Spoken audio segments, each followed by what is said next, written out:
madame, bonsoir monsieur.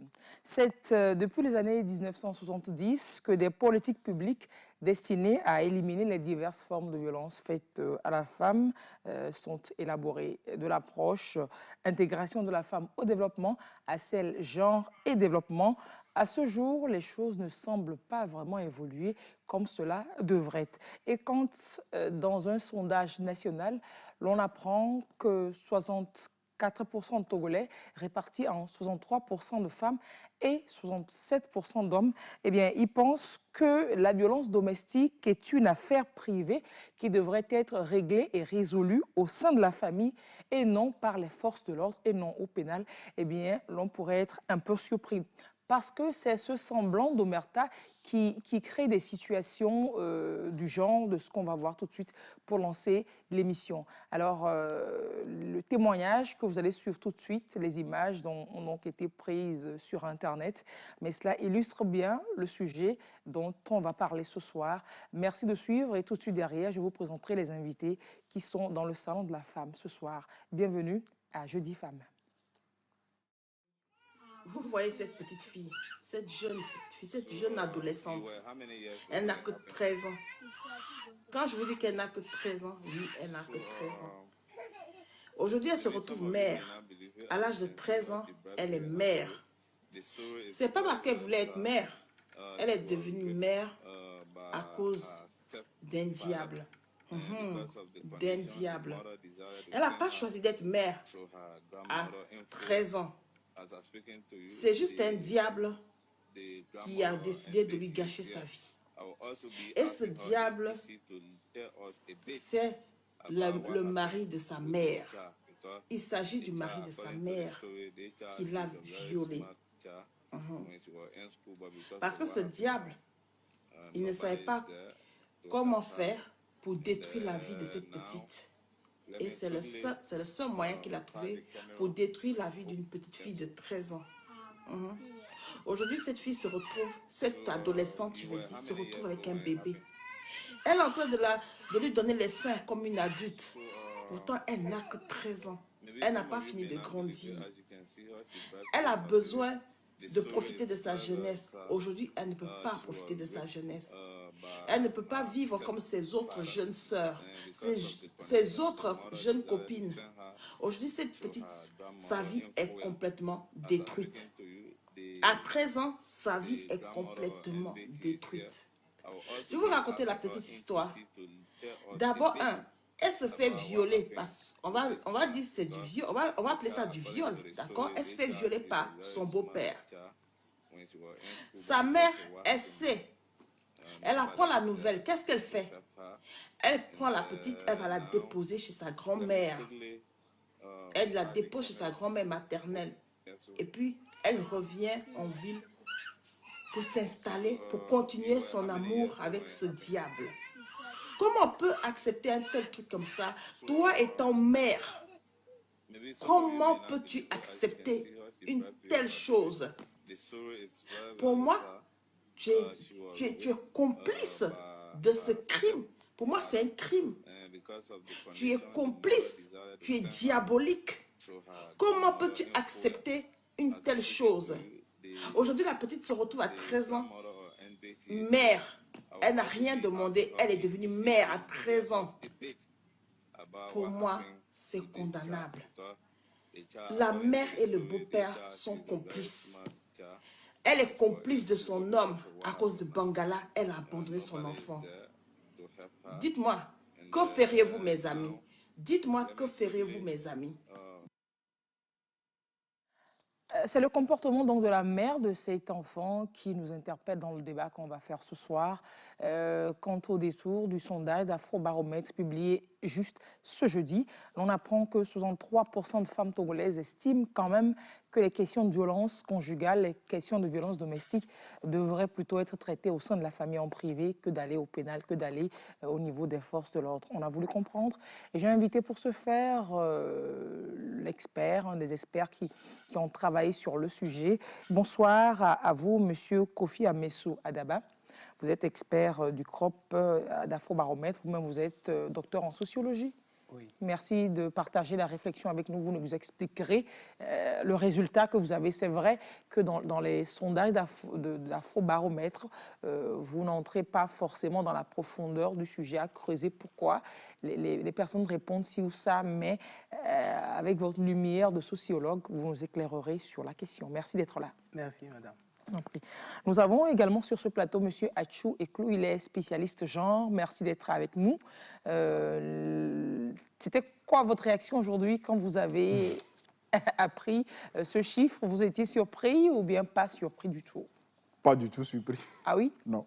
Pourquoi? Parce que je sais pourquoi c'est comme ça, déjà. C'est mon sujet. Je fais ça tous les jours, je fais cette réflexion. Je fais des analyses, j'étudie le sujet chaque jour. Donc, ces chiffres ne m'ont pas alerté. Non. Et surpris, outre mesure, vous vous attendiez un peu que ce soit comme ça. Ouais. C'est ça. Bon. Vous nous expliquerez pourquoi.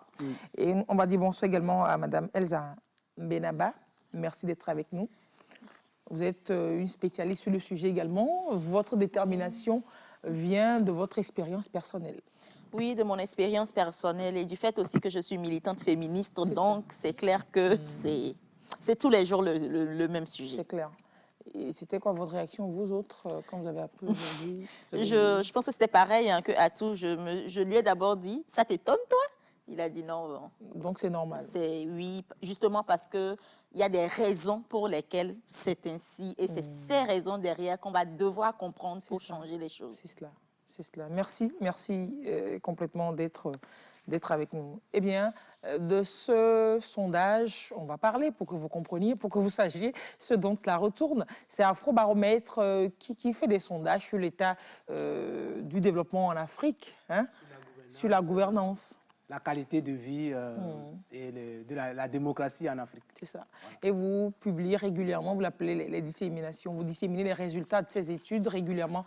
Et ce jeudi, précisément, le jour de Jeudi Femmes, vous publiez ces chiffres. J'ai dû chambouler tout le programme pour improviser cette rencontre. Merci pour vos diverses disponibilités. C'est juste ce matin que pour vous, madame, c'est ce soir que vous avez été touchée pour venir discuter de ça à chaud. Merci d'être là. Alors, de quoi est-ce que ça retourne? Dites-nous, en fait, cet aspect précis, parce que vous avez communiqué sur 2 sujets dans les résultats de ce jour. Précisément sur l'affaire des violences, que dit le sondage que vous avez fait dans tout le Togo? Alors, comme vous venez de le dire, un des résultats clés que nous avons ressortis aujourd'hui, c'est que la majorité des Togolais pensent que... Et des Togolaises, c'est le plus surprenant aussi. Voilà. Pensent que les questions de violence domestique est une affaire privée et que pénale. Donc, c'est l'un des résultats clés. Il y a d'autres... Quelle question est-ce qu'on leur a posée à ces personnes? Déjà, votre étude se fait comment? Qui ont été... voilà quoi. Interrogés. Merci pour le mot. Qui ont été interrogés? Oui, alors, on peut dire qu'on a interrogé 1200 citoyens adultes togolais, c'est-à-dire des personnes âgées de plus de 18 ans.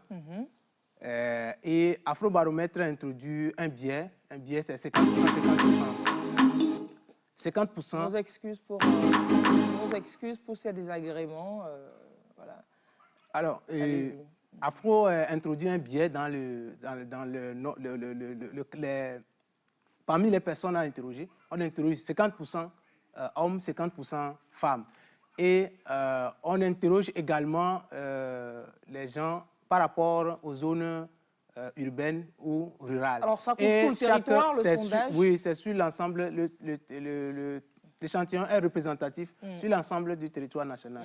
Et donc, c'est chaque zone, que ce soit zone urbaine ou rurale, la part de chaque zone est répartie en fonction de la population nationale. Donc, c'est comme ça on fait. Et puis, les personnes sont choisies au hasard, aléatoirement.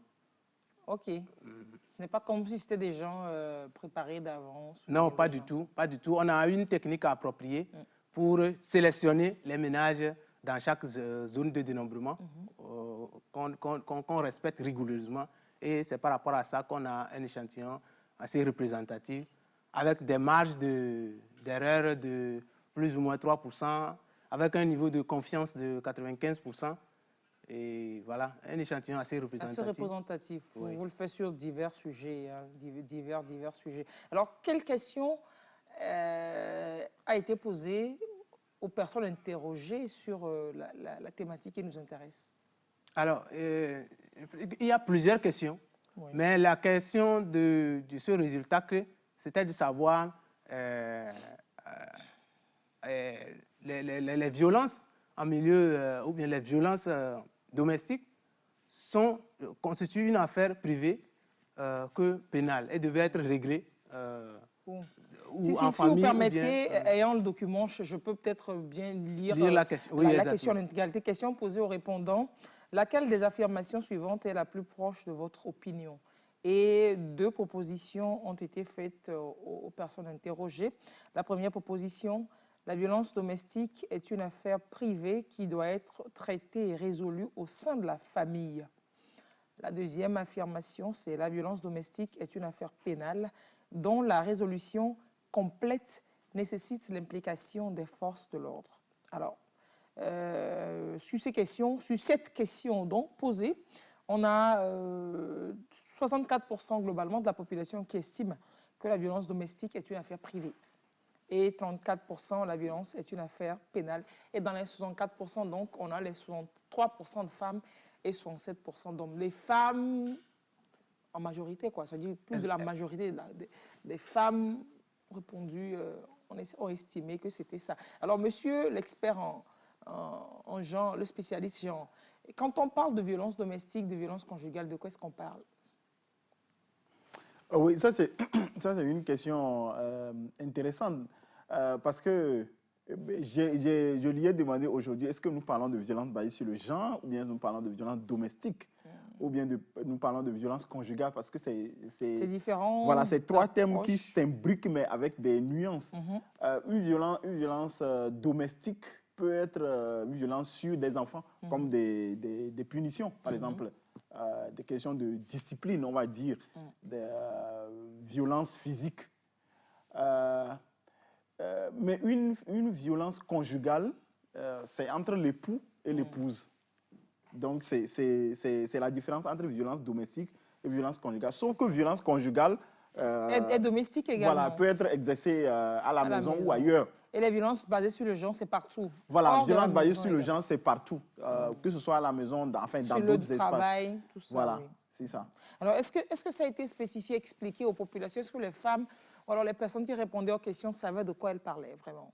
De quoi, pour elles, à quelle question est-ce qu'elles répondaient? Est-ce que c'est violence domestique, donc violence sur les enfants, sur la femme, sur l'homme, l'homme sur la femme, etc.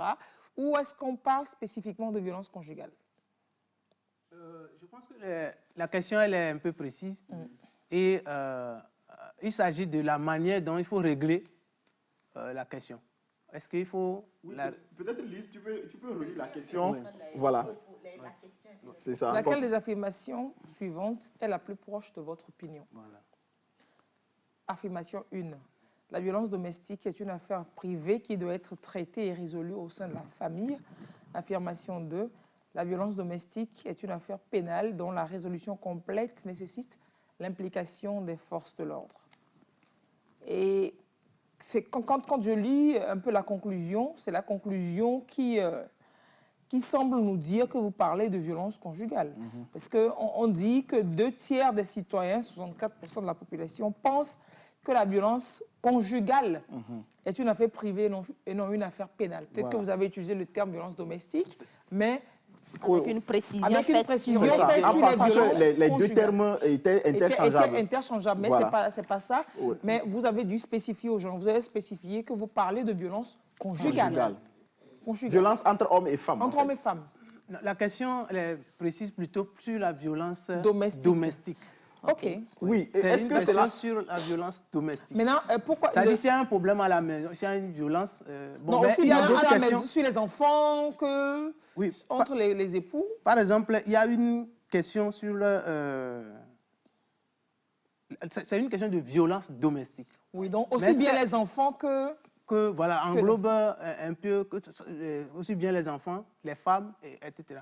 Mais comment vous avez pu déceler, est-ce que c'est par des déductions que vous avez tirées, le pourcentage concernant les violences conjugales? Non, pas du tout. Puisque c'est Et pas je la crois même que chose. peut-être c'est un mot qui s'est glissé dans peut-être l'analyse. Sinon, la Ok. question, elle est claire. C'est sur Domestique. la violence domestique. OK. Et donc, comme on le dit, c'est la question à laquelle les citoyens ont répondu. Donc, que ce soit les punitions, les châtiments corporels sur les enfants, ou alors les violences du mari sur l'homme, ou bien de l'homme sur la femme, tout ce qui est violence, mais au sein de la maison. Oui. Est-ce que ça doit être réglé? Donc, est-ce qu'un enfant peut poursuivre son parent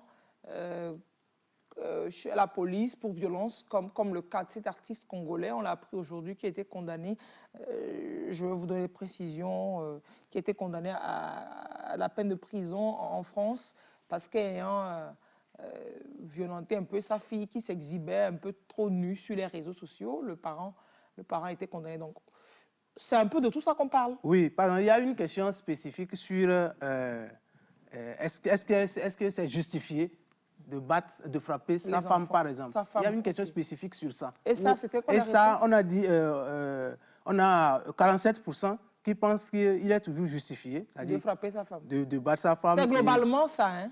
Oui. 47%. Maintenant, les hommes et les femmes, c'est comment? Bon, les hommes, par exemple, c'est 49%, alors que les femmes, 45%, qui pensent qu'il est toujours justifié. Donc, les femmes pensent que c'est justifié qu'on les batte. Oui, quand vous voyez les... Bon, en fait, ceux qui pensent qu'il y a 47% qui pensent qu'il est toujours justifié ou parfois justifié de battre sa femme. Donc, ceux qui pensent, par exemple, qu'il est toujours justifié sont de 13%. Et ceux qui pensent que parfois est justifié de battre sa femme, c'est 34%. Il y en a qui justifient donc. Il y a des femmes qui justifient qu'elles méritent de prendre des coups. Oui, oui. Dans ceux qui sont parfois ou toujours, voilà. Le tout fait les 45%. Exact. Donc, il y a des gens qui justifient que il faut que c'est... Il y a des gens, il y a des femmes, il y a des... Bon, au-delà du parfois, eh Dieu, ok, d'accord. Bon, Lise, je pense qu'on... Je pensais être choquée, mais bon, là, les précisions, ça me sonne encore de plus en plus. Super, super. Et oui, allez-y, continuez par rapport au... Pour d'autres violences, par exemple, est-ce qu'on demande aussi aux citoyens, est-ce qu'il est fréquent ou bien il est courant qu'on constate des violences sur la femme, par exemple? Et on constate que 28%, 28% pensent qu'il est très courant ou assez courant de voir les violences exercées sur les femmes dans leur communauté, contre 72% qui pensent que ce n'est pas trop courant. Comme on l'avait l'autre fois, beaucoup pensent que la violence n'est pas visible, alors que... voilà.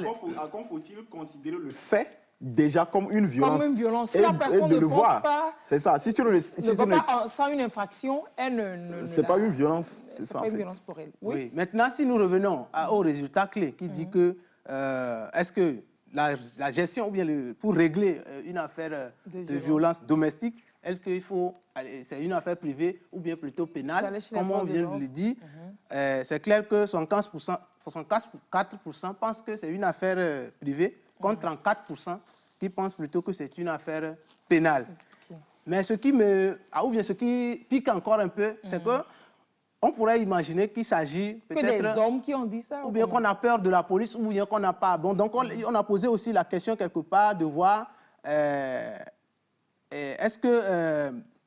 comment l'intervention de la police, par exemple. Est-ce que quand quelqu'un dépose une plainte, une femme victime d'une violence, par exemple, dépose une plainte à la police, est-ce qu'il est probable que la police réagisse? Et on se rend compte que majoritairement, ils pensent que la police fait son mieux pour gérer les plaintes, les plaintes sur les violences basées sur le genre. Donc, elles savent, donc les personnes savent que la police peut gérer bien. Oui, 91%. Maintenant, c'est consciemment que les personnes disent qu'on ne veut pas aller à la police. Voilà, c'est ça qui est un peu... Oui, ça veut dire mais que le problème ne se trouve pas. Oui, bon, en ce moment, je pense qu'on va revenir en détail sur tous ces points, ces articulations. En ce moment, il faut faire attention à ce que les gens appellent la police gère bien. Parce que, par exemple, si une femme porte plainte et que la police dit tu portes plainte contre ton mari, pourquoi? Tu veux que nous on fasse quoi? Le monsieur va dire la police a bien géré. Voilà, justement, la police a bien géré parce que la dame est retournée à la maison tranquillement. Donc, la police a bien géré. Donc, il faut faire attention à ces affirmations aussi. Oui. Bon, je voudrais aussi continuer dans le même sens là. On a posé aussi, si une femme dépose plainte à la police, maintenant on laisse la police, je viens de parler de la police elle-même, du jugement porté sur la police, on laisse la police, on pose maintenant si elle sera critiquée, c'est-à-dire une femme si qui va sera critiquée d'être harcelée, humiliée par d'autres membres de sa communauté. Et là, on se rend compte que les gens, 18% pensent que ce n'est pas du tout probable. 18% pensent que ce n'est pas du tout probable contre 21%. C'est-à-dire si on fait la somme des deux, là, ça fait déjà 29% qui pensent que ce n'est pas probable. Hein, ce n'est pas probable. Contre... C'est pas probable que quoi? Que la femme, c'est-à-dire que si la une femme soit victime de discrimination après. À la police, par exemple, est que la communauté, le comportement de la communauté envers cette femme-là, est-ce qu'elle sera critiquée, harcelée, humiliée par d'autres membres de la communauté? Et là, 29% pensent que ce n'est pas du tout probable ou pas très probable qu'elle soit harcelée contre 61% qui pensent que quelque peu probable, qui sont 41%, et 20% pensent qu'il est très probable que cette femme-là soit critiquée, harcelée, en fait, c'est le nœud de tout le problème, ça. Voilà, je voudrais aussi vous situer par rapport à ces deux aspects. C'est-à-dire la police, d'un côté, et puis le regard social, au niveau de le comportement social, d'une part. Elsa, c'est en fait là le nœud de la chose. C'est le regard que la société, que la famille, la communauté porte sur la femme après son pas vers l'autorité. C'est en fait ça qui motive, je pense, sa réponse. Oui, déjà, avant d'arriver là-bas, il est probable justement que la question ayant été générale, toutes les violences ont été considérées, c'est-à-dire les violences sur les enfants, les violences sur l'homme ou sur la femme, etc. Maintenant, quel type de violence aussi auxquelles les répondants aux questions ont pensé? Parce qu'il y a les violences physiques, les violences sexuelles, les violences psychologiques et puis économiques. Si on englobe tout ça dans les violences, comme on l'a posé comme question, il se pourrait que le répondant ait, par rapport à ses propres biais, répondu d'une manière plutôt que d'une autre. Parce que si on pose par exemple la question spécifique de lorsque ta fille est violée par son beau-père dans votre famille, c'est une violence conjugale, c'est une violence domestique. Ça se passe dans le... Voilà, la réponse serait différente. Donc, englober toutes les violences donne des réponses un peu biaisées dans le sens où on pourrait penser juste à des violences physiques, alors que pour d'autres, on n'aurait pas été d'accord. Maintenant, lorsqu'on revient à ces chiffres, on comprend que quoi? C'est par rapport, en réalité, à ce que je vais subir comme représailles après, que je pense que c'est mieux de gérer en famille. Il y a la question, en réalité, de la communauté, du fait qu'il y a l'opinion publique, ce que la communauté pense de la chose et ce que toi tu penses de la chose. Donc dans une communauté de 100 personnes où la femme pense que s'il y a violence dans mon foyer, dans ma maison, je devrais laisser la police gérer cette affaire. Contre 99% de sa communauté qui pense le contraire, elle va s'aligner. Et ça, c'est ce qui se passe en réalité. Et les femmes qui ont répondu, ou en tout cas qui sont très représentatives de la population, ne sont pas du reste concernant cette règle-là. L'opinion publique prend le dessus, sans compter que même en répondant à la question de l'interview, elle crée encore les représailles après par rapport à ce qu'elle aura répondu à la question de l'interview. Donc, je dois être aussi proche, par exemple, de la réponse de mon mari autant que possible. On l'a déjà vu. Est-ce que le sondage me dit quand même que c'est individuel? Et c'est secret, non? Oui, c'est individuel et c'est confidentiel. Bon, elle peut ne pas savoir. Hein. On a toujours des appréhensions, surtout dans certains milieux. on peut toujours avoir des appréhensions que si je dis quelque chose, il saura. Mon mari saura. Mon mari saura. On a déjà vu Oui, des cas mon où mari saura.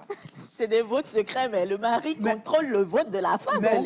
Mais quand même, il faut quand même reconnaître que les résultats, c'est à la fois hommes et femmes. Bien sûr. Même si on désagrège, on voit qu'au fait, c'est possible que ça soit influent, mais c'est un peu confidentiel. Et de la façon dont les entretiens se passent, bon, on ne peut pas non plus dire que... On ne peut pas exclure voilà, ça totalement. Mais oui. on prend quand même possible. toutes les dispositions pour nécessaires avoir la vie intime voilà, des gens. c'est votre avis qui compte et c'est une question d'opinion. Et il n'y a pas à prendre vos noms, il n'y a rien. Donc c'est votre opinion qui intéresse l'agent. L'agent enquêteur. Voilà. Alors, monsieur Atou, vous réfléchissez trop, partagez avec nous. Oui, oui. Parce que non, on analyse aussi les chiffres qu'il a donnés, comment ça s'est passé. Moi, je réfléchis d'abord plutôt sur la syntaxe, toujours de la phrase, la question que vous avez posée aux gens. Parce que dans les développements qui ont suivi, vos développements qui ont suivi, j'ai remarqué que en réalité, même dans votre propre tête, dans la tête de votre équipe, vous parliez soit de violence basée sur le genre ou de violence conjugale. Vous comprenez? Donc, en fait, c'est ça que j'ai remarqué tout au long de votre développement. Ça, c'est un premier élément. Le deuxième élément, je suis curieux de savoir, et pour confirmer ou infirmer ce que je pense, la manière dont la question a été posée en langue nationale. Quand vous dites comment doit-on gérer la violence domestique, est-ce que c'est la police, oui, ou la famille? Comment est-ce que cette question-là a été posée en Mina, par exemple, ou bien en Kabylie? Alors, comment vous faites sur tout le territoire pour poser les questions en langue? Est-ce déjà que c'est quelle langue qui sert de véhicule de votre message? Oui, c'est une bonne question. Toutes les questions sont bonnes ici. Oui, absolument, parce que beaucoup vont se poser cette question, évidemment. Mais Afro recrute des experts de langue qui traduisent les questions anglais, français, dans les langues locales. Donc, les agents enquêteurs sont formés, et c'est des gens qui parlent plusieurs langues locales, et c'est la langue du répondant, quand on vient vers le répondant, c'est sa langue, la langue qu'il va choisir, c'est dans cette langue-là que va se dérouler l'entretien. Et les questions sont traduites pour respecter l'esprit et la lettre de tout. De la question. Ça se passe. C'est comme ça. Okay. Bon, partant de... Bon, après, c'est pas pour...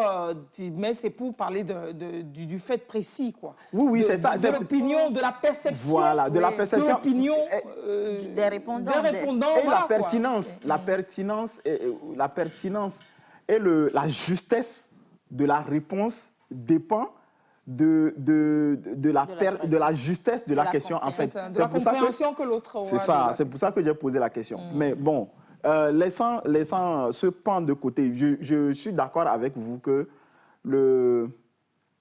la crainte des représailles est un paramètre important dans la décision de porter l'affaire devant l'autorité judiciaire ou de chercher à la régler au sein de la famille, au sein de la communauté. Vous en avez parlé, ça c'est clair, et ça on ne peut pas s'y soustraire. Le deuxième élément qu'il faut prendre en compte, ce n'est pas tant la représailles, les insultes. Tu as amené ton mari, tu as amené ta femme devant la police, devant la gendarmerie, ce n'est pas tant ça, mais la honte que tu vas avoir, c'est-à-dire que si tu vas à la police pour dire « j'ai été victime de viol » et que l'affaire est connue de la communauté, ça c'est brut ou bien les gens l'apprennent, que toi tu as été violé, c'est pas que les gens vont dire « pourquoi est-ce que tu as amené l'autre, tu as allé porter plainte contre Atou ?» Non, mais on va voir, on va savoir que toi on t'a violé. Voilà. On sait déjà le fait qu'on sache que toi tu es violé, c'est une raison suffisante pour laquelle tu ne vas pas aller. Tu vas préférer régler ça. Tu vas préférer régler ça à l'amiable, dans la famille. Le handicap, finalement, c'est le regard des autres. Voilà, parce que savoir que tu as été violé bien tu as été violenté sous quelque forme que ce soit, est une souillure pour toi, surtout quand tu es femme. Dans la Donc, perception globale, c'est ce qu'on veut nous faire croire. Voilà. C'est pas en réalité ça, en fait. ce n'est pas en réalité ça, mais c'est un paramètre, c'est un fait social que les gens, dont les gens tiennent compte pour prendre la décision d'aller à la police ou bien de régler le problème en famille. Ou alors même de se taire complètement. De se taire. En fait, de manière plus structurelle, la manière dont cela fonctionne, c'est comment? Quand la violence apparaît comme ça, quand ça arrive comme ça, l'individu, qu'il soit homme ou femme, développe un certain nombre de comportements. Le premier comportement, c'est en parler le moins possible. En parler le moins possible. Donc, personne ne doit savoir. Soit même on met une certaine omerta sur la chose. Oui, parce que quand les gens vont savoir, il y aura des conséquences pour moi qui ai subi la violence. Donc, en parler le moins possible. Donc, c'est pour ça que vous allez voir des femmes et des filles qui ne vont pas en parler. Tu lui poses des questions, il dit non, je n'ai rien, tout va bien. Même si la personne développe une introversion après, parce que la personne a été choquée psychologiquement et tout. C'est toute une maladie. Tu lui poses la question, elle dit il n'y a rien. C'est un comportement logique, structurel chez l'humain. Parce que ce que la personne craint, c'est plus grave que ce qu'elle a vécu déjà. Voilà, donc elle dit, ce qui m'arrive là, ça c'est déjà dans ma tête, donc ça je peux garder ça. N'en rajoutons pas. N'en rajoutons pas. Donc la deuxième étape, si c'est connu, si le problème est connu maintenant, ok, on sait que on m'a violé ou bien j'ai été victime de violence. La deuxième étape, c'est se montrer le moins possible. Donc la personne ne va pas aller dénoncer. C'est comme si elle-même, elle allait encore faire la publicité de quelque chose qu'elle ne voulait pas qu'on sache. Donc, se montrer le moins possible. Donc, ces deux étapes-là, les victimes de violence parcourent ça. Obligatoirement. Obligatoirement. Donc, non seulement craignent les représailles de la part de la famille, de sa propre famille, de la famille du monsieur ou bien du garçon, mais aussi la crainte de voir que les gens le considèrent comme quelqu'un qui est souillé. Et par exemple, pour les filles, les femmes victimes de viol qui ne sont pas encore mariées, ça va être très compliqué de se marier, de trouver mari après. C'est ça, la communauté. Oui. Voilà. Dans la communauté. C'est là où je voulais en venir. Non, ce n'est pas ce qu'on pense, c'est un fait. Tu n'es plus mariable, en fait. C'est pour ça que tu vas le cacher. Pour cacher cela. Pour rester femme mariable. Voilà. Bon, il y a un autre aspect que je voudrais aussi peut-être ajouter. C'est qu'il faut reconnaître que nos sociétés sont des sociétés communautaires. On a le groupe prime sur l'individu. Oui. Donc, tous les actes que nous posons, il y a un regard qui nous suit. Qui est très lourd. Voilà, ce qu'on peut appeler le contrôle social. C'est-à-dire que tout acte que l'individu pose, il y a un contrôle qui ne dit pas son nom, qui pèse sur lui. Des fois, ça ne rend pas service. Bon, oui. Mais c'est ça aussi qui rend service parfois. Parce que les comportements deviennent... Non, le comportement devient. Quand on dit, c'est-à-dire que le comportement, ce qu'il devait faire, ce qu'il ne devait pas faire. Si on fait ce qu'on devait faire en société, il y a des comportements qu'on doit faire qui, on n'a pas besoin de la police derrière vous, mais vous-même, vous savez que ça ne se fait pas. Mais c'est aussi le poids de la société qui permet à l'individu de rester, d'être en conformité avec le groupe. C'est une affaire de pile et face. Maintenant, le groupe prime, je voudrais déboucher sur la question de sanction. Ici, c'est pénal ou bien privé. C'est-à-dire quand la question de violence se pose, est-ce qu'il faut les régler en famille ou bien plutôt les régler au pénal, avec les forces de l'ordre. Avec les forces de l'ordre. Alors, étant donné que c'est des sociétés, nous sommes des sociétés à solidarité mécanique, c'est-à-dire communautariste, alors vous ne pouvez pas, on préfère, parce que le privé, le pénal va vers ce qui est légal, public. Mais on connaît comment on va dire ça, les niveaux de justice. Quand vous avez un problème, vous vous référez d'abord à votre famille. Quand ce n'est pas réglé, vous vous référez peut-être au chef du village. Quand ce n'est pas réglé, vous arrivez peut-être à la police. Donc, ces structures aussi influencent la façon dont on pense que les sanctions devaient être. Je voudrais aussi ajouter cet aspect-là. Alors, on peut aussi rajouter l'aspect peut-être d'une certaine inconscience. Le sujet passé pour lancer l'émission, une femme qui sait que son mari a abusé de sa fille et qui n'en dit rien, qui déménage simplement la fille pour elle jouir de son foyer et laisser une petite de 13 ans. C'est une certaine forme d'insouciance, d'inhumanité ou bien? Non. Je sais pas. Non, c'est pas de l'insouciance ou bien peut-être de l'humanité. On peut toujours le qualifier comme ça, surtout pour quelqu'un qui est dans ta position, avec le bagage que toi tu as maintenant. Mais cette dame-là a fait quelque chose d'extrêmement logique. Elle était obligée d'opérer un choix. En son foyer, Voilà, protéger son foyer, sa fille protéger son foyer Et ou sa protéger sa fille. Ou prendre, enfin, Les deux, essayer de faire prendre les deux. position pour sa fille.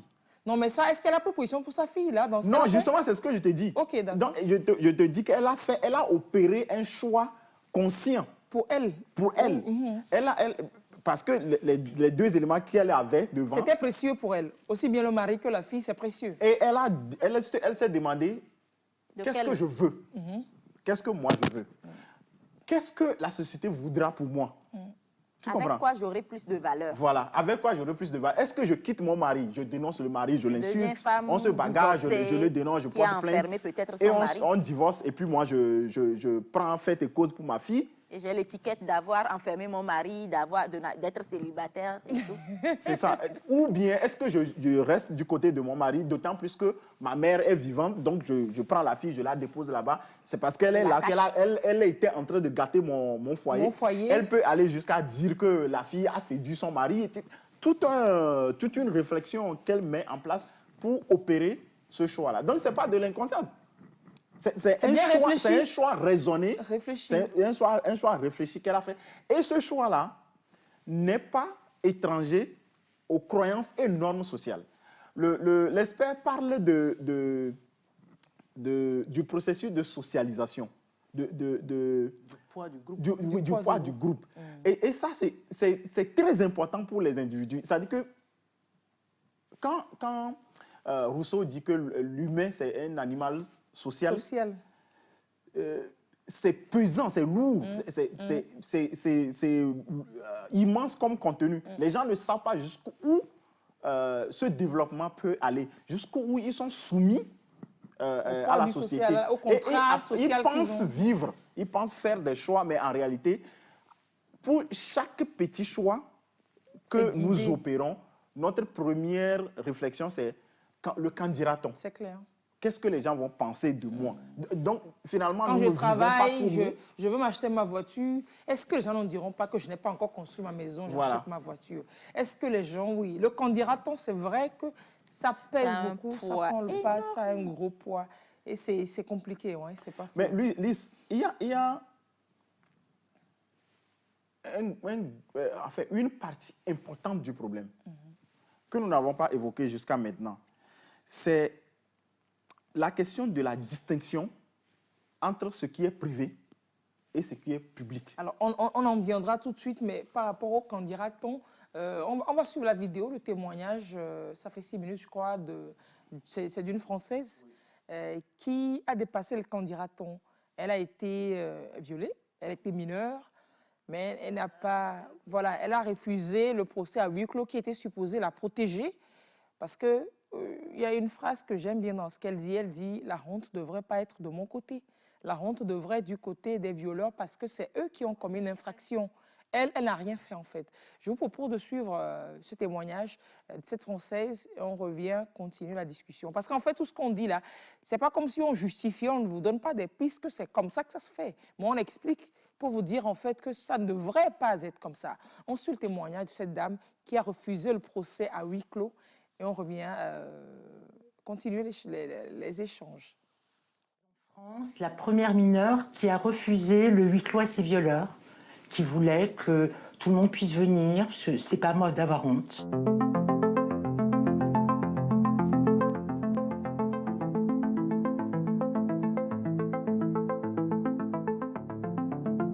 Je pars pour quelques heures d'enfer, où je suis violée par ces 2 hommes. Après, ils m'emmènent dans un appartement, là où ils habitent d'ailleurs, dans leur cité. Ce que je sais, c'est que j'ai failli vraiment mourir ce jour-là. j'ai failli me prendre une balle, ça c'est clair.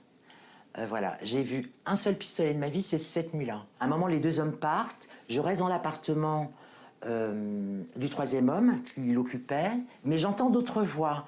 Et quand je sors de la chambre habillée, prête à partir, je tombe sur deux jeunes que je ne connaissais pas, qui posent des questions très vite. Je comprends très vite qu'ils ont eu un différend le matin même ou la veille, et voilà, et c'est eux qui me balancent leur nom. Grâce à ces deux hommes, j'ai pu avoir le nom de mes violeurs. Les deux personnes à qui j'ai eu affaire, ce sont deux voyous notoires qui étaient déjà allés en prison. L'un était cousin de l'autre, le cousin était sorti la veille.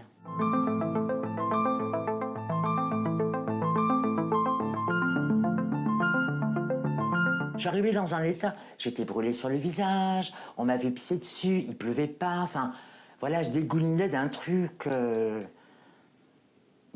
je dégoulinais d'un viol, un truc glauque, quoi. Donc, ça, enfin, je veux dire, ça se voyait. Ça se voyait que je venais juste de vivre l'enfer. On s'est vachement bien occupé de moi. Donc, oui, j'ai eu de la chance. Parce que j'ai pas subi un choc de plus. J'ai pas subi un autre choc dans un commissariat où on me parlait mal, dans un hôpital ou dans un service gynéco où on m'aurait mal traité en 2 mots. Je n'ai pas subi ça.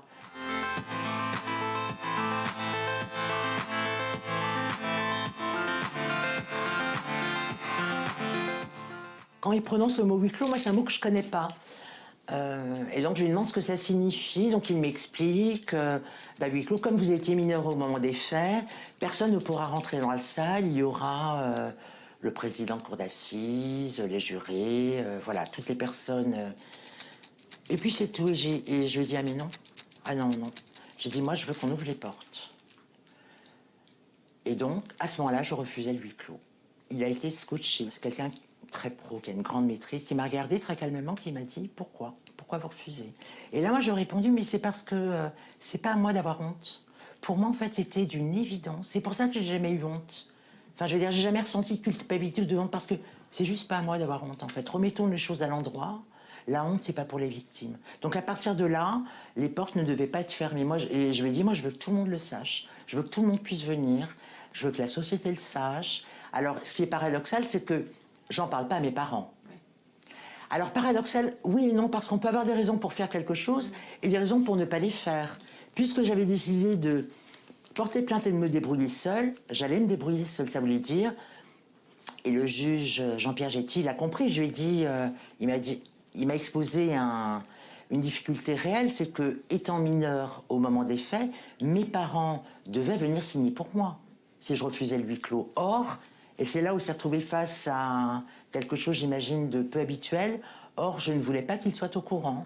Donc, je lui ai demandé de trouver une solution. Mon grand frère, l'aîné, est venu signer. Donc, il m'a accompagné un jour au palais de justice, il est venu signer les documents, il est reparti, je lui ai dit merci, voilà. Moi, je ne voulais pas les impliquer davantage, je ne voulais pas leur en parler, j'avais dit à mes frères, à ma sœur, voilà ce qui m'est arrivé, voilà les démarches que j'entreprends et on n'en parle pas aux parents, je gère ça. Et j'ai géré ça jusqu'à aujourd'hui.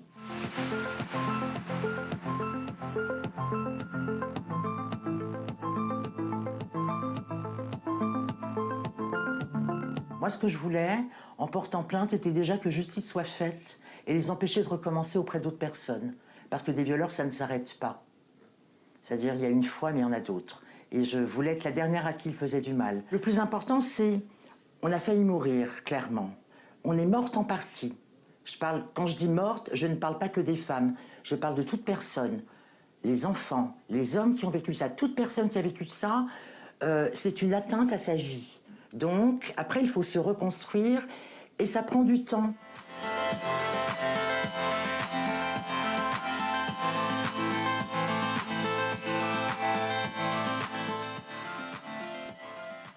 Quand les mentalités pourront évoluer, on aura de ces genres de témoignages aussi sous nos cieux. Ce n'est pas très courant, il faut être courageuse sous nos cieux pour faire ça. Elle a abordé plusieurs aspects. Déjà, l'aspect premier de l'accueil au commissariat quand tu es victime de ce genre de choses. C'est en fait quelque chose qui peut repousser, encourager au Pachak. Aujourd'hui, un travail est en train d'être fait dans les curricula de formation aux écoles de police au Togo. Je pense qu'on insère des aspects, des éléments pour qu'au commissariat, une femme qui arrive et qui dit « je suis victime de violence, de viol précisément », qu'elle puisse se sentir comme la dame s'est sentie, n'est-ce pas, madame? Justement, parlant de ça, c'est un aspect que je touche beaucoup au quotidien, du fait qu'on accompagne justement des victimes dans les commissariats, dans les gendarmeries. Et la première fois que j'ai accompagné une personne dans un commissariat, je te jure, on a failli ressortir en pleurs. Pour ne pas dire que déjà la dame, elle a pleuré. Déjà, c'était dans un hall où il y avait plein d'autres personnes dans le commissariat et tout. On nous demande pourquoi on est là. Donc, en réalité, la dame, elle n'est que la mère de la victime parce que justement, la victime était mineure et une personne handicapée. Donc, une personne vivant avec un handicap qu'on n'a pas amené directement dans le commissariat. Donc, la maman, on l'a accompagnée, elle avait 60 ans. Hein, et elle est venue parler de ce qui s'est passé. Déjà, on lui demande, c'est quoi? Dans un hall, plein d'autres personnes. Donc, elle a tiqué un peu, elle n'a pas voulu parler. Mais bon, elle a vu que, bon, voilà. Donc, elle a commencé par réciter. Et quand elle a commencé par parler, genre, à peine 2 phrases, on la coupe. À peine 2 phrases, on la coupe.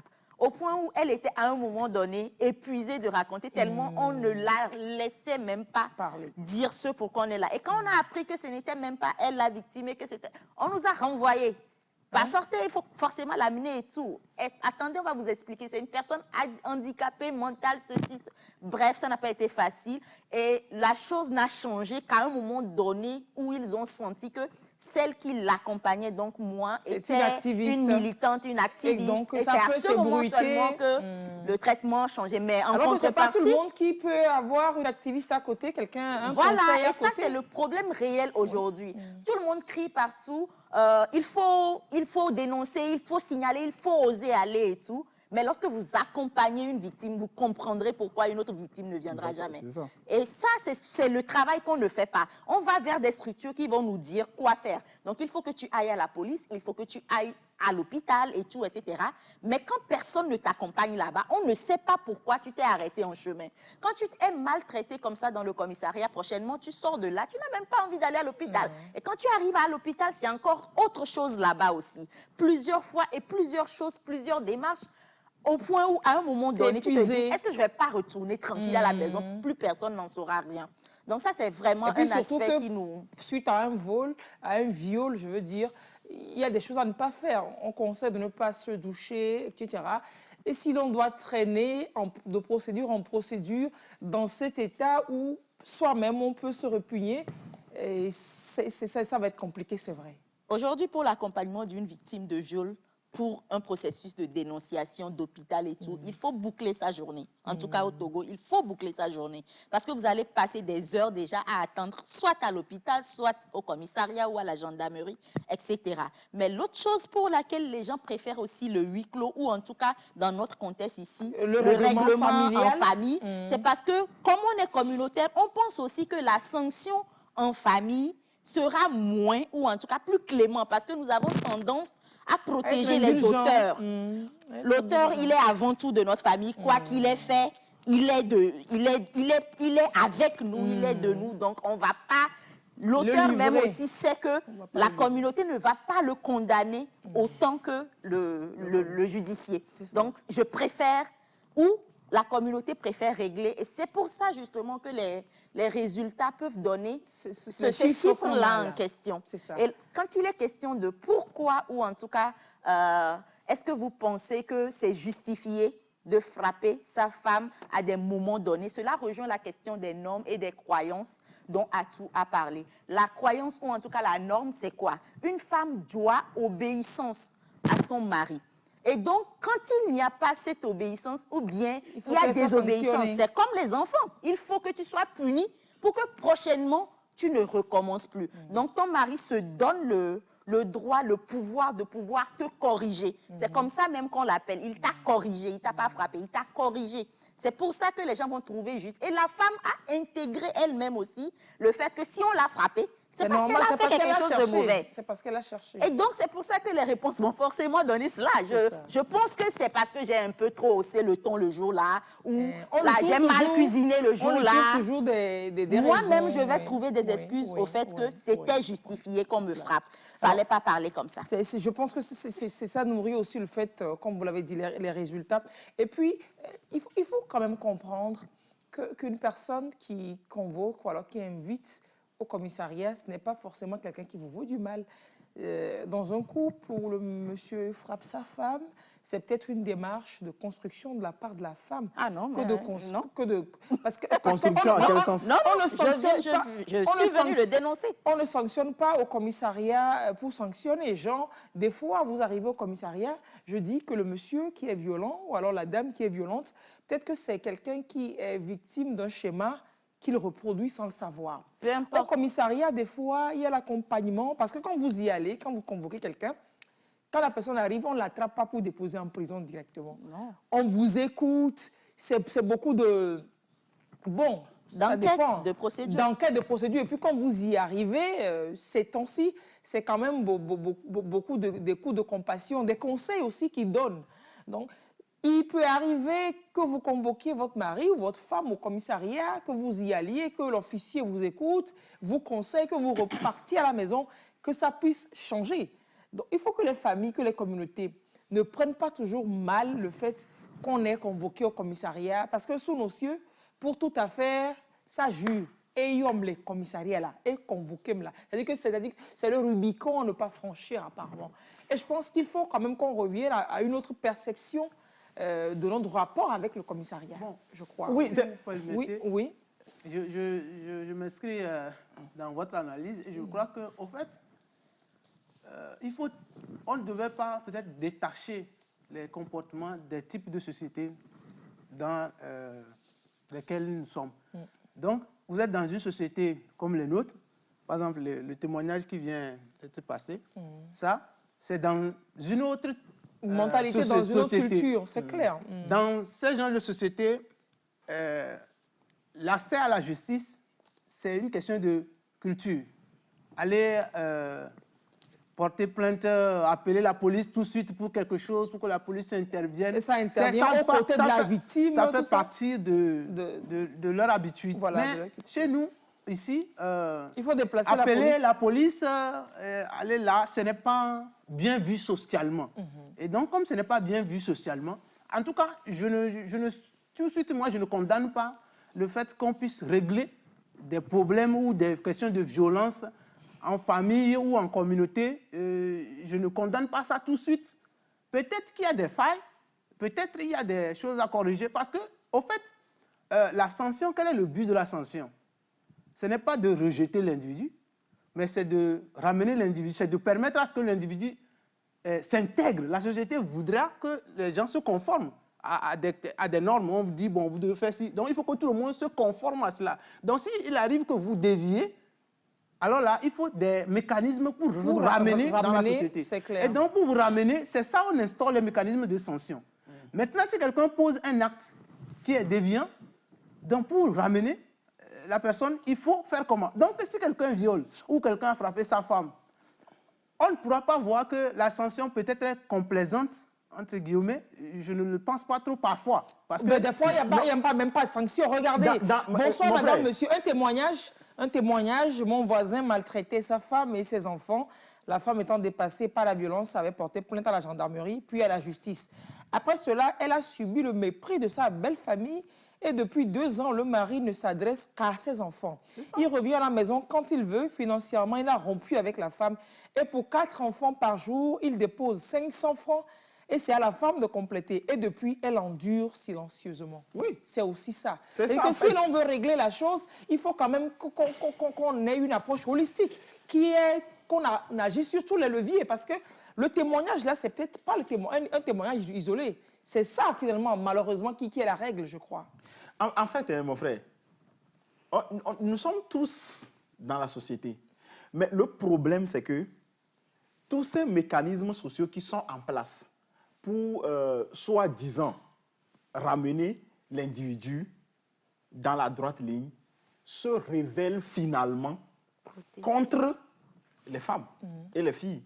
C'est comme si on est en train, c'est-à-dire que tout est mis en place pour protéger l'identité, l'honneur, la renommée de l'homme. C'est-à-dire qu'il est intouchable. Il le fait, il faut tout faire pour aller à la police, aller à la gendarmerie, non. C'est-à-dire que ce que la dame a dit dans son intervention, on devrait toutes les sociétés, toutes les communautés devrait devraient fonctionner arriver à comme ça. Parce que si on s'en tient aux normes, ça ne va jamais changer. Pourquoi je le dis? La société est conçue sur deux plans. C'est ce que je voulais dire tout à l'heure. Le privé et le public, le politique. Le privé, c'est quoi? Dans le privé, on pense que les relations entre mari et femme, par exemple, entre papa et enfant, entre maman et enfant, sont des relations naturelles, sont des relations où il n'y a pas de dynamique de pouvoir. Sont des relations où il y a une autorité patriarcale, c'est-à-dire le papa, Sous laquelle tout le monde doit ployer. il n'y a pas de discussion possible là-dessus. C'est ce que le prince dit qui doit s'appliquer. Tu vas contre ça, tu dois être sanctionné. C'est comme ça que la sphère privée est organisée et l'autorité publique n'a pas le droit d'interférer dans cet espace. Ingérence. Et à côté, il y a un espace public où l'autorité publique fait la loi, fait le droit.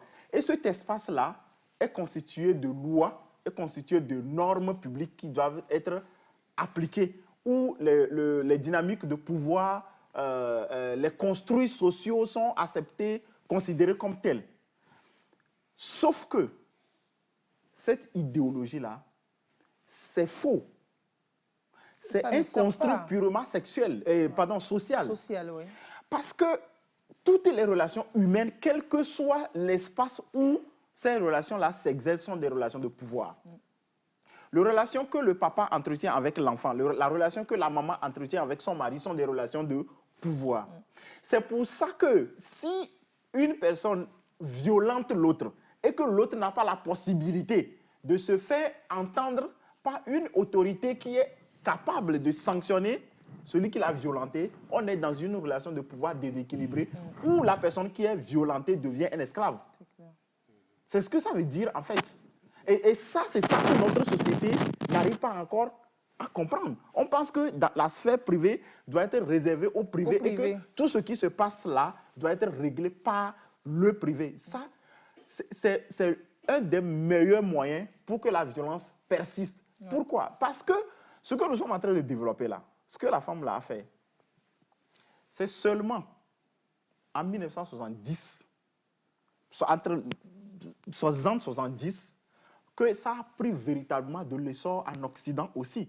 Parce que eux aussi étaient dans la dichotomie privé-public avant. Ils étaient dans ce système-là. Mais petit à petit, il y avait une féministe qui s'appelle Christine Delphi qui a réfléchi sur la violence domestique, comme vous l'avez appelé, et a remarqué qu'en fait, ce qu'on appelle personnel et privé est un problème que Lys vit dans sa maison, que Elsa vit dans sa maison, qu'une autre femme vit dans sa maison. Et donc, quand on prend toute la ville, tout le monde avait un problème personnel qui est en fait le même problème personnel. Et donc, comment se fait-il qu'on veut régler un problème qui est aussi collectif avec des solutions individuelles dans les chambres? Au fait, et c'est à partir de là qu'ils ont commencé à développer des solutions collectives. Et par exemple, les mécanismes comme Balance Ton Port, MeToo, se sont inspirés de cette idéologie-là. C'est pour ça que aujourd'hui, même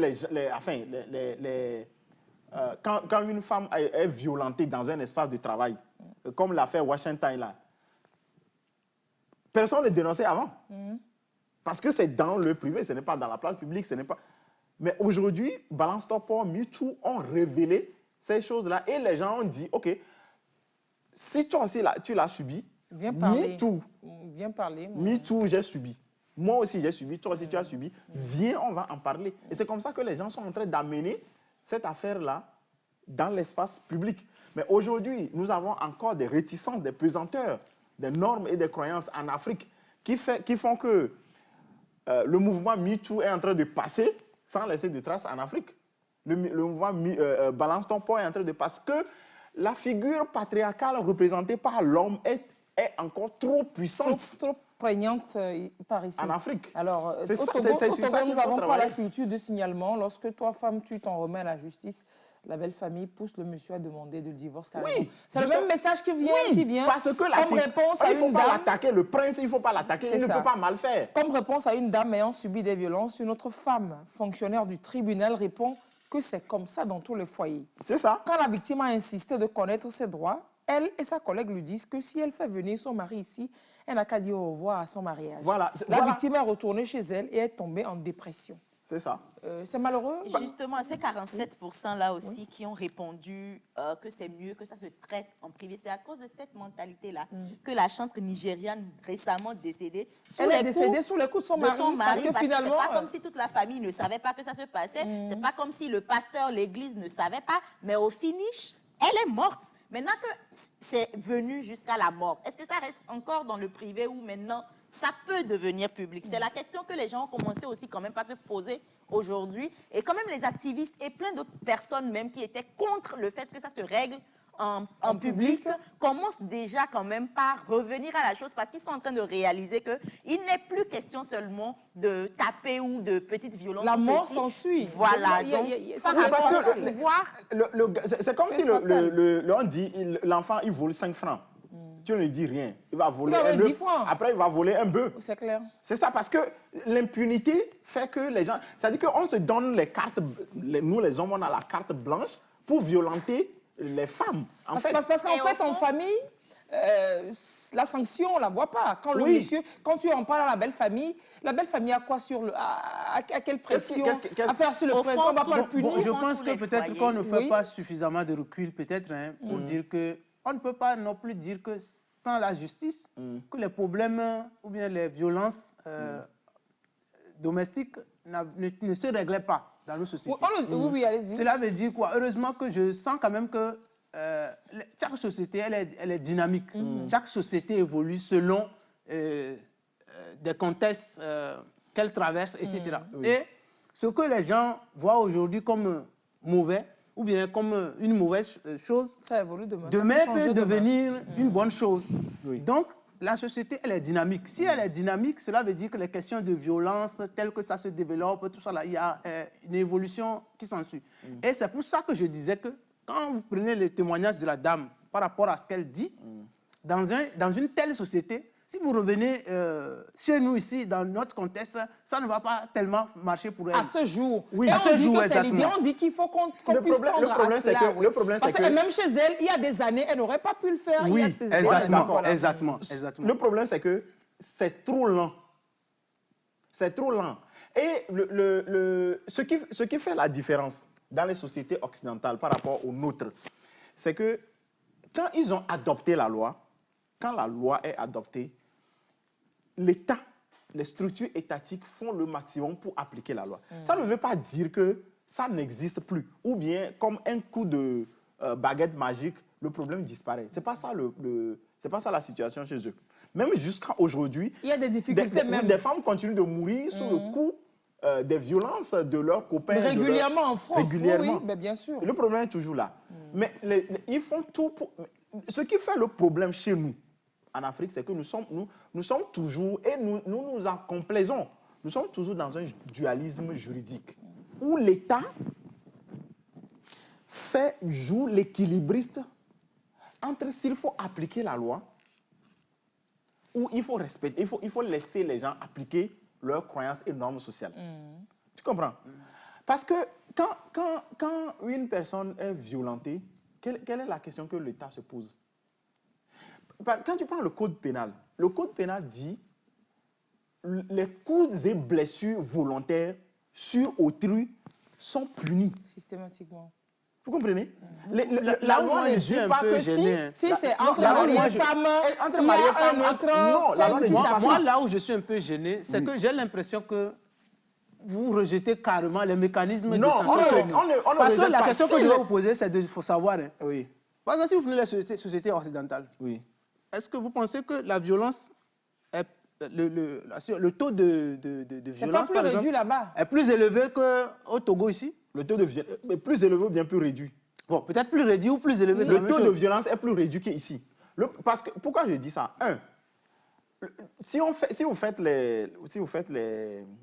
enquêtes, et c'est pour ça que je vous disais tout à l'heure que si vous trouvez 70% de personnes ou bien 30% de personnes qui disent qu'il n'y a pas de violence dans notre communauté, ça dépend de ce qu'ils appellent violence. Violence, sinon pas... Si, comme Elsa l'a dit, gifler sa femme, au lieu de l'appeler violence, tu l'appelles correction, la violence n'existera jamais dans cette communauté. Dans ton langage. La violence n'existera jamais. Donc la violence est plus réduite dans cette société que nous. Et pour répondre à votre question, nous ne diabolisons pas en soi le règlement en les famille. mécanismes communautaires de règlement de ces conflits. Le problème, c'est que ces mécanismes-là, aujourd'hui, se révèlent inefficaces. Il faut adjoindre Du peut-être... fait du système patriarcal dans lequel on est. Le système étant patriarcal, les hommes sont automatiquement protégés par ce système puisqu'ils détiennent le pouvoir. Voilà. Dans une autre société où ce sera la femme qui détiendrait le pouvoir, le règlement en famille ne serait peut-être pas pareil. Ok. C'est en fait ça. Allez, quelqu'un dit, une femme qui convoque son mari à la justice ou police, elle n'a qu'à savoir qu'elle est en train de perdre son foyer en Afrique. Oui, alors, perdre son foyer et perdre sa vie. Elle perd sa vie, c'est ça. La femme, il faut... c'est ce à quoi je voulais La femme, il faut qu'elle sache choisir, hein. Perdre son foyer ou perdre sa vie. La question du règlement des violences conjugales repose sur le fait que la femme doit accepter que elle... pour régler ce problème, pour avoir justice, ou en tout cas pour sortir de là, ou ne plus être sous cette domination, ou en tout cas subir violence dans son foyer, elle va devoir accepter perdre ce foyer en question. Une fois que la femme intègre cela, elle arrive possible qu'elle soit femme sans être mariée. Que c'est possible qu'elle soit femme et qu'elle ait quitté. Combien sont comme ça? Oui. Le problème, au-delà de ça, peut-être qu'il y a cette question de l'autonomisation de la femme aussi à voir. Parce que la femme, il y en a des femmes qui peuvent dire « Ah, c'est le père des enfants, si je le fais emprisonner, qui va payer le loyer, qui va s'occuper des enfants, qui va s'occuper de moi ?»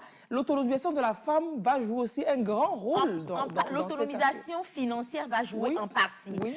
Mais en second lieu, il y a quand même le fait que le fait d'être une femme mariée dans la société est un statut, c'est une valeur. C'est ça qu'il faut remettre en cause. Si tu rejettes le foyer, si tu pars de ce foyer, tu perds une valeur en tant que femme. Et la femme aujourd'hui, avec les construits sociaux, n'est pas encore prête à perdre cette valeur-là que le statut de mariage lui donne. C'est ça. Je préfère être battue que d'être femme célibataire. Et d'être, comme me dit, je suis madame telle, que d'être femme célibataire. Bon, donc le problème, c'est ça. Si nous changeons les normes, changeons les normes qui donnent plus de valeur aux femmes mariées qu'aux femmes divorcées et célibataires, ça peut beaucoup avancer. plus de femmes opteraient pour le fait de régler les problèmes de violence de leur foyer. Et ensuite viendra la question de l'autonomisation. Parce que ce qui aide aussi en Europe aujourd'hui, c'est qu'il y a des mécanismes. D'abord, la société est éduquée.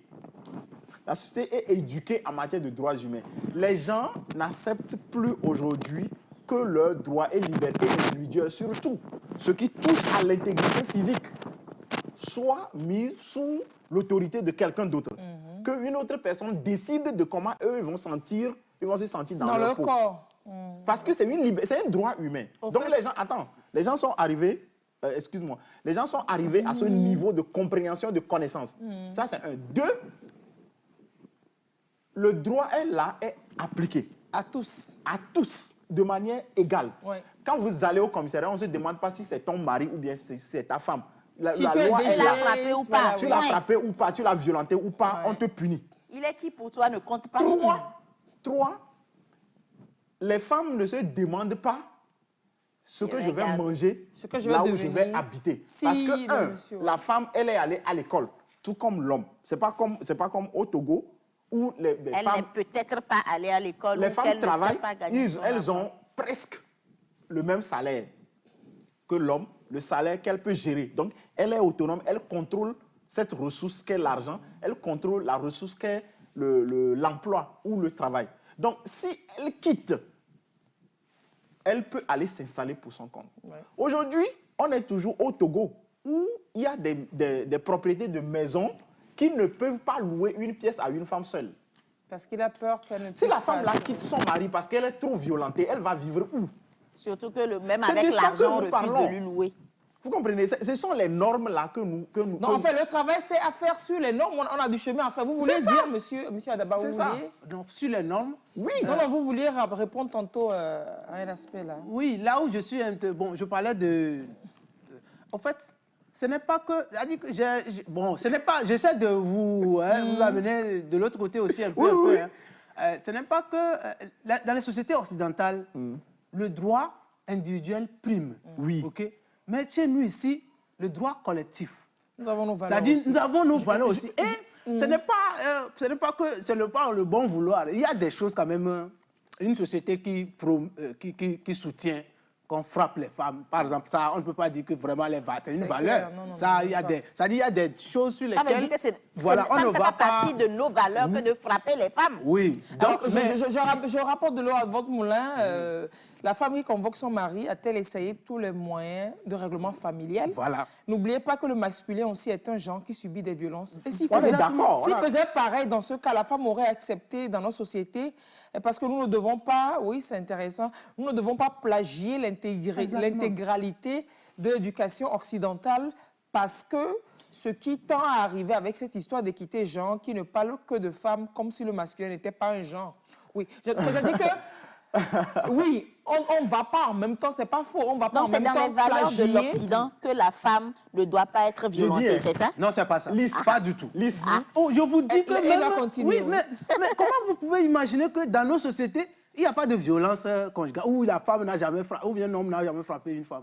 Oui, là. Même sans la justice, ces problèmes-là se règlent. Se régler, bien Et sûr. se règlent aussi bien. Comment? Je suis complètement d'accord ça se par règle? rapport au fait qu'on puisse relever les failles des systèmes, des mécanismes de règlement au niveau familial, Qui communautaire, soient justes. etc. On est d'accord. Je suis d'accord qu'il peut y avoir des failles, mais au Non, même ce n'est moment, pas qu'il Il peut faut y avoir. régler. Il y en a beaucoup. Alors Oui. aujourd'hui, Au même moment- quand même, sur la thématique de la protection de l'enfant, c'est systématique. L'amiable n'est plus autorisé. Mais les gens continuent de le faire. Les gens, mais l'amiable, l'autorité a pris fait écho. L'amiable n'est plus autorisé. Trafic, maltraitance d'enfants, etc.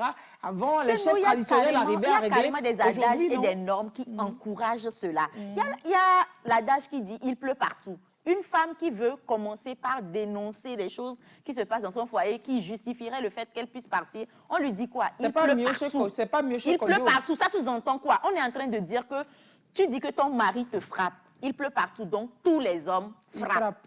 On est en train de carrément normaliser la chose. Ce qui fait que l'homme va se complaire dans cette position-là et se dire quoi? Il pleut partout, elle va rester chez moi. ne fais rien Et même si d'extraordinaire. elle part, l'homme l'autre côté va la frapper Donc, je ne aussi. fais Donc rien la de femme bizarre décide de de rester ça. chez Non, le sorcier qu'il connaît plutôt Mon frère, que il y a des l'ange abus, qu'il il ne y a connaît pas. des Mon frère. abus, Oui. il y a des déviances dans chaque société. Oui. Il y a des, je le dis bien, il y a des déviances dans chaque société.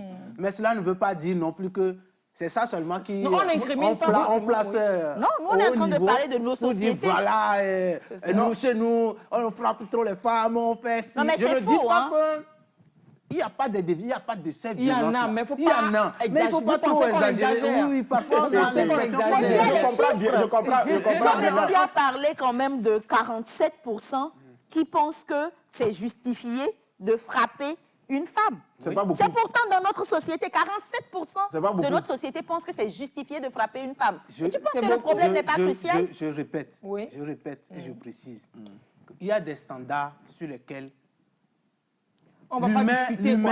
Que c'est la- l'humain. la violence, c'est pas ici ou là-bas, c'est-à-dire que c'est pas partout, bien. où il y a- Mais nous parlons, C'est sur la là où sanction qu'on n'est j'apporte pas d'accord. des critiques, De la c'est gestion. voilà, La de la gestion façon de dont ces ça va violences. être réglé. C'est sur ce point Maintenant, que je- pourquoi est-ce que, en fait, ça ne diminue pas? Pourquoi est-ce qu'on a comme l'impression que ça perdure? Pourquoi est-ce qu'on a, on a comme cette impression? Est-ce que si les mécanismes de règlement en famille, privée, avaient Sont aussi autant de efficaces. succès, normalement, on ne devrait pas arriver aux chiffres auxquels on est aujourd'hui, normalement. Vous ne trouvez pas? C'est peut-être parce que les manquements, comme vous dites, qu'il peut en avoir, finalement, on est porté à croire qu'il y en a des manquements. C'est pour ça qu'on dit que la femme doit faire le pas. Forcément, au premier coup, je ne sais Elle pas, va pas je ne vois partir. pas au premier coup, elle va pas aller à la police. Mais une femme qui arrive à aller à la police, c'est C'est que qu'elle c'est est arrivé, excédée, quelque que la famille a parlé, elle est fatiguée. Lise, elle n'ira même pas. Mais là, ira elle n'ira pas. même pas finalement. Bon, C'est ça, je en fait. voudrais Elle quand va même, partir. moi je suis un peu La optimiste famille, sur oui. la question. La société, elle est dynamique. Et je pense que pour le moment, c'est timide. mais ça va venir. En Ça va attendant, venir au-delà les gens d'un vont moment. dynamique Non, lorsqu'on pas parle, pour dire que lorsqu'on les gens vont commence par mourir, non. dénoncer Ben, les c'est ça, choses. c'est sous son propre- Ce n'est pas ce que tu dis qui va arriver. Oui. C'est un fait. Tu comprends? Ce n'est pas parce que toi tu l'as dit ou pas que ça ne va pas arriver ou bien ça va arriver. C'est un fait. je suis En d'accord. attendant, Je suis les d'accord. gens vont continuer mourir. de mourir. Et je suis d'accord avec toi et avec la personne dont Lise a lu le message. Aujourd'hui, mon frère, si tu garçon comme ça là, tu vas au commissariat, tu dis Que ta ma femme femme m'a frappé. frappé. Tu vas Ça dit que fuir. hein, Ils vont je se parie moquer que de toi. l'officier à qui tu parles, il va te frapper. il va appeler ses amis, ils vont se Devenez. moquer de toi d'abord. Et ça Bon, aussi, c'est la j'ose norme. J'ose croire que ça ne va pas arriver. C'est ça. Mais c'est pour J'ai ça arrive accompagné- déjà, mais l'homme, il n'ira jamais le dire. J'ai déjà accompagné un gars au commissariat à Lomé ici, et la manière dont ça s'est passé, c'est incroyable. Et ça aussi, c'est les croyances et les normes. C'est-à-dire que la question qu'on lui a posée, on dit, toi aussi, tu peux dire que tu es un homme, et ta femme t'a frappé. Et c'est ça qui fait que les hommes qui sont violentés aussi ne peuvent pas en parler. Mais les hommes sont violentés dans ce pays. Plein, oui. Plein.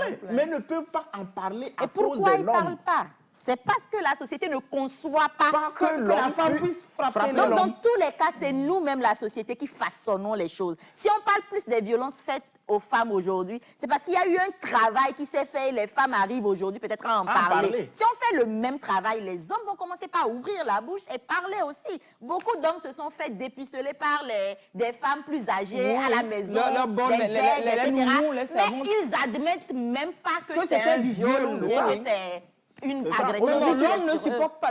Pour l'homme, il n'est pas violé. C'est lui qui viole. C'est ça. Oui, c'est lui, il n'est pas Voilà, violé. donc Ouais, c'est oui. des normes, des croyances qu'on va déconstruire à tous les niveaux. Pour que l'homme ce soit et pour pour la l'homme femme. ou pour la femme, en réalité. C'est de ça que nous parlons. C'est clair. Il ne faut pas que le mécanisme soit injuste et même cynique.